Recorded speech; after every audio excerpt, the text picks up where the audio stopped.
The Emergency Contact, a Quietude story about modern intimacy. The phone rings while you're standing in aisle 4 staring at 27 varieties of mustard. You don't recognize the number. Usually an unknown number is a sign of a looming extended warranty, or a robot trying to sell you health insurance in a state you've never visited. But this ring has a different frequency. It's persistent. It's the telephonic equivalent of someone tapping you on the shoulder with a cold, wet finger. You answer. Is this the emergency contact for Marcus Thorne? Your brain does a hard reboot. Marcus Thorne. You haven't seen Marcus Thorne in 2 years.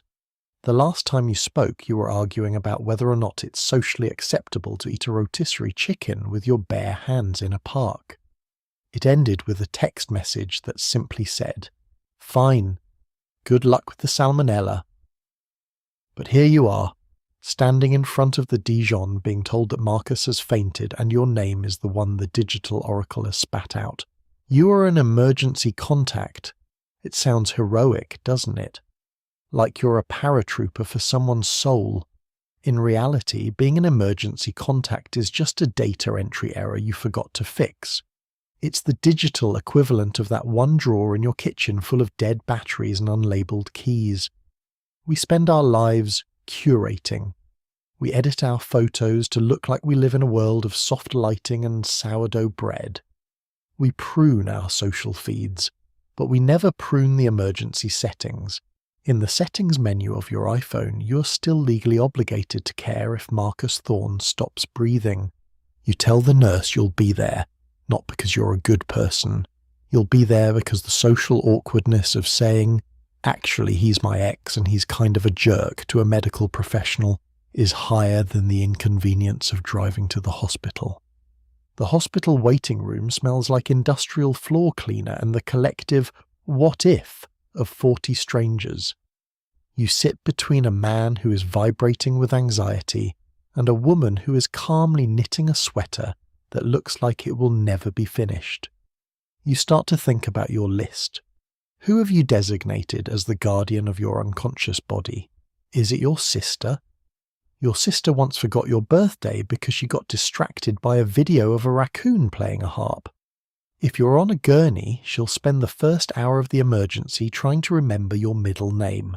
Is it your best friend? You haven't spoken to them in 3 weeks because you're both engaged in a high-stakes game of who can be the most exhausted by modern life. If they get the call, they'll probably assume it's a scam and block the hospital's number. We outsource our survival to people we can't even find the energy to text back. The nurse leads you back. There is Marcus. He's not dying. He's just dehydrated and has a mild concussion from hitting his head on a display of seasonal greeting cards. He looks at you. You look at him. The silence is spectacular. It's a 2 a.m. silence in the middle of a Tuesday. It's the silence of 2 people who realize that their digital self is much more committed to this relationship than their physical self is. "You're still on my phone," he says, sounding embarrassed. "You're still on mine," you admit. You don't have a movie moment. You don't fall back in love. You don't forgive the rotisserie chicken incident. You just realize that intimacy isn't a feeling. It's a legacy setting. It's the fact that in a world of 8 billion people, Marcus Thorne's phone still thinks you're the one who knows if he's allergic to latex. You drive him home. You don't talk much. The radio plays a song about heartbreak that feels too loud and too simple. When you drop him off, he says, "I'll change it. The contact thing." "Yeah," you say. "Me too." But when you get home, you sit on your bed and open your settings. You see his name. You see the red delete button. It's so small. You realize that as long as his name is there, you aren't completely untethered. It's a digital safety net. It's a way of saying, if the world ends, at least one person who knows how I like my eggs will get a notification. You don't delete him. You close the app. You go to the kitchen. You eat a piece of cheese over the sink. You aren't a hero. You aren't a lover. You're just an emergency contact in a world that feels like one long, slow-motion emergency.